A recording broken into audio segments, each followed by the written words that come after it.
Bienvenido a la clase de historia. Prepara tus cosas para trabajar en la página 131. Si no tienes el libro, puedes abrir tu cuaderno de historia e ir anotando las preguntas que vamos a ir desarrollando, ¿ok? Pon mucha atención. Pero antes los invito a ver este video que nos va a introducir a lo que vamos a hablar ahora y nos va a recordar algunas cosas que aprendimos en la clase anterior. Pon mucha atención.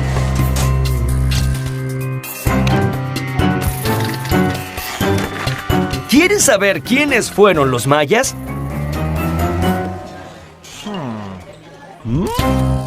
La cultura maya. Los rastros de la cultura maya aún están vivos entre nosotros, tanto como los enigmas que dejó su paso por el mundo. Esta cultura que floreció gracias a sus maravillosos descubrimientos en las matemáticas, la astronomía, la arquitectura y el arte, un día declinó misteriosamente por causas que aún se desconocen, hasta dispersarse y desaparecer. Lo que hoy llamamos civilización maya era, en realidad, un conjunto de muchos pueblos distintos que ocuparon parte de lo que hoy es Guatemala, Honduras, Belice y la península de Yucatán, en México. Les decimos mayas porque compartían un mismo idioma, un mismo calendario y una misma religión. Pero cada pueblo tenía su propia ciudad, su propio gobierno y sus propias riquezas. Los mayas estaban organizados en ciudades-estado. Nunca fueron un imperio gobernado por una gran ciudad capital. ¡Ah! Como en Atenas y Esparta. ¡Claro! Los griegos tenían la misma forma de organizarse. Las primeras ciudades mayas se construyeron hacia el año 400 a.C., es decir, en el mismo momento que Atenas y Esparta brillaban en la antigua Europa. Pero ¿saben una cosa? Griegos y mayas no se conocían porque todavía nadie había cruzado el océano Atlántico. Y hubo que esperar más de 2000 años antes de que alguien se atreviera a navegar tales distancias. Durante todo este tiempo, América y Europa estuvieron completamente desconectadas.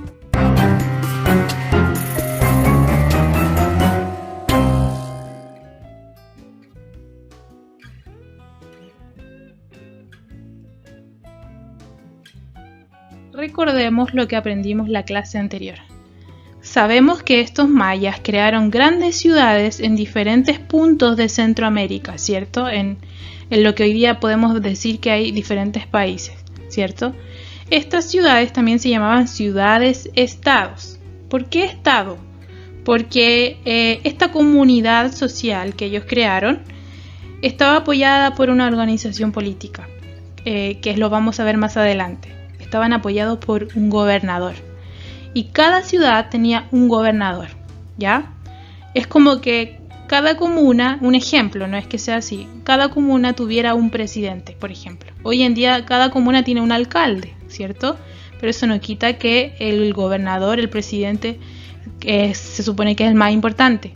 En este caso, en los mayas, en cada ciudad se establecía un gobernador, un presidente, por ejemplo, ¿ya? Cada uno era independiente entre sí, es decir, una ciudad tenía sus propias leyes y su propio gobernador, otra ciudad era muy diferente a la ciudad que mencioné anteriormente, ¿ya? Cada uno tenía sus propias leyes, su propia autoridad y sus propias formas de vivir. Cada ciudad fue un importante centro cultural, religioso y ceremonial donde realizaban intercambios comerciales. Todos estos templos que están acá tienen un patrimonio especial porque eran habitados solamente por algunas personas, que eran las más importantes.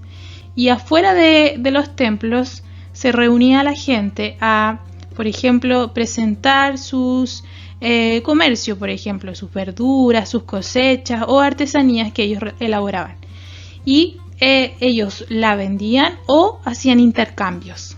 En este caso, la mayoría hacía intercambio, es decir, yo te cambio una cosecha de porotos por esa artesanía, ese manto que tienes ahí, por ejemplo.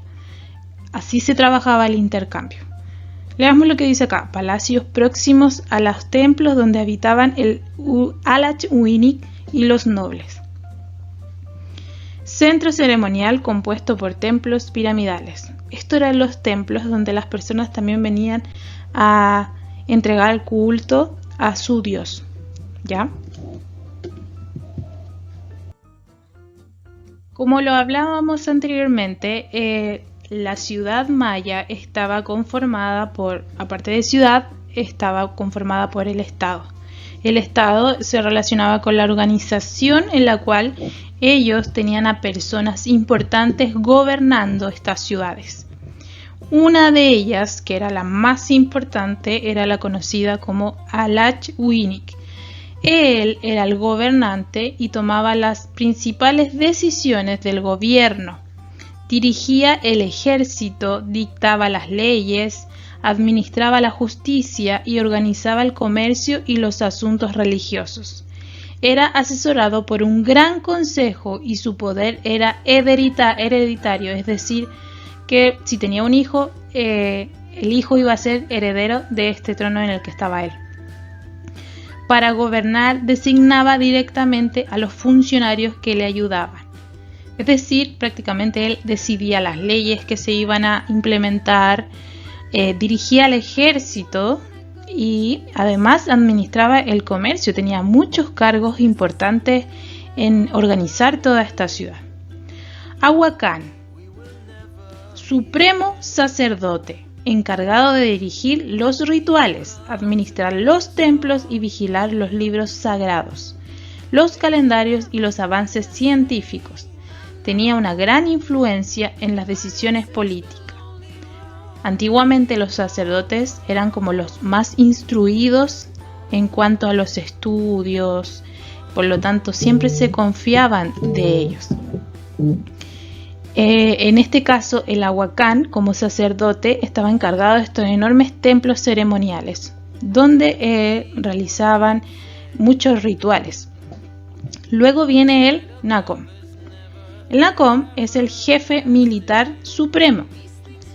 Si ya lo pudimos descubrir, es el jefe encargado de los militares y sobre todo de dirigir y ayudar al gobernador principal a dirigir el ejército en caso de guerras. Encargado de organizar al ejército en caso de guerra, como lo decía anteriormente. Después viene Tulipes. Tulipes es encargado de vigilar el orden público, por ejemplo, como lo hacen de repente los carabineros hoy en día, y velar por el cumplimiento de las leyes. Y Batabuf administraban las áreas en las que estaba dividido el territorio bajo el poder de la ciudad-estado.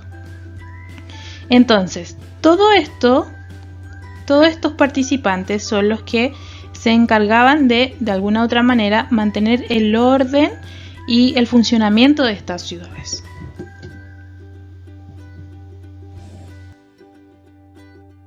En los alrededores de la ciudad vivía el pueblo, como lo observamos en esta imagen, quienes desarrollaron allí sus principales actividades, generalmente el comercio. Como lo vemos acá, están intercambiando el comercio. Por ejemplo, yo te doy estos cajones que hice por ese alimento que tú cosechaste.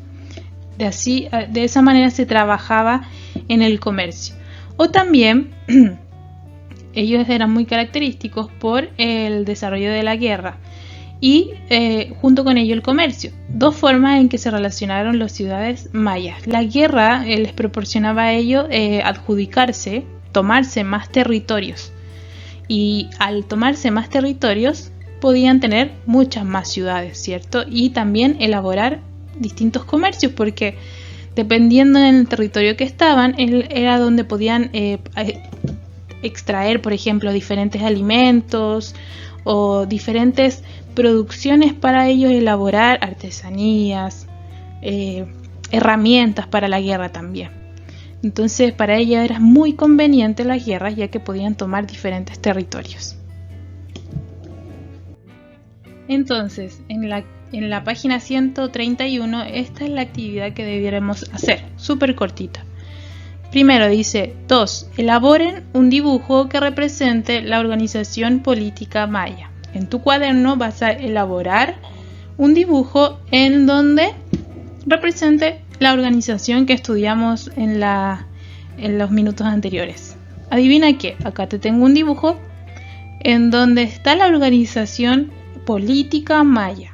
Aquí está el Alach, Ahuacán, Nacón, Tulipes y Batabú.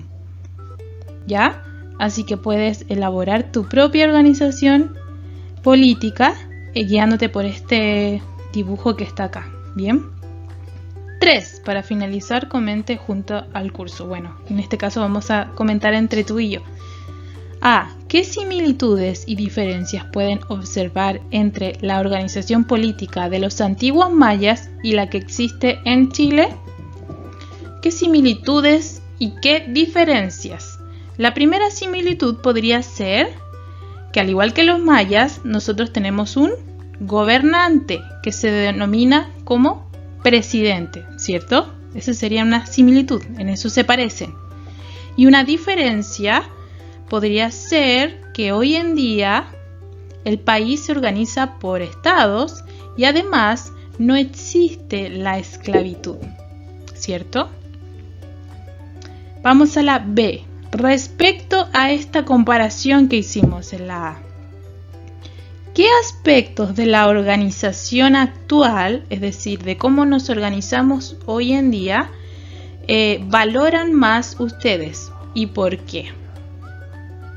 Piensen de lo que pusimos acá. ¿Qué es lo que valoras más tú? En mi caso particular, yo valoro que hoy en día no exista la esclavitud. ¿Y por qué? Porque todos los seres humanos tienen los mismos derechos y son importantes para la sociedad, ¿cierto? Eso es lo que hemos estudiado durante todo el año pasado y este año. Bien, espero que hayas entendido. Finalmente lo que estamos estudiando de los mayas es cómo se organizaban. ¿Y por qué lo estudiamos? Porque si te das cuenta, muchas de las cosas que ellos hicieron y crearon son las cosas que nosotros también en nuestro país, en nuestra sociedad, también trabajamos. Por ejemplo, la idea de que haya un gobernante que administre todo, la idea de que hayan diferentes personas que se organicen y cuiden de otras áreas. Todo eso fue tomado de ahí y fue trabajado y lo trabajamos hoy en día, lo vemos hoy en día, ¿cierto? Por eso que es importante estudiar esta organización maya. Y además otras civilizaciones que aportaron también a nuestra cultura. Bien, espero que te haya quedado muy claro. Cualquier pregunta o duda me escribes. Te recuerdo que debes registrar tu asistencia porque yo la voy anotando. Quién participa y quién no. Puedes poner tu nombre solamente. Hola tía, aquí estoy, soy tal persona. ¿Ya? Y además te comento que tenemos un grupo de Facebook en el cual tú te puedes incorporar con la autorización de tu apoderado y ahí realizamos clases online y nos podemos ver, ¿ok? Así que te vaya muy bien, mucho ánimo y nos vemos pronto. Adiós.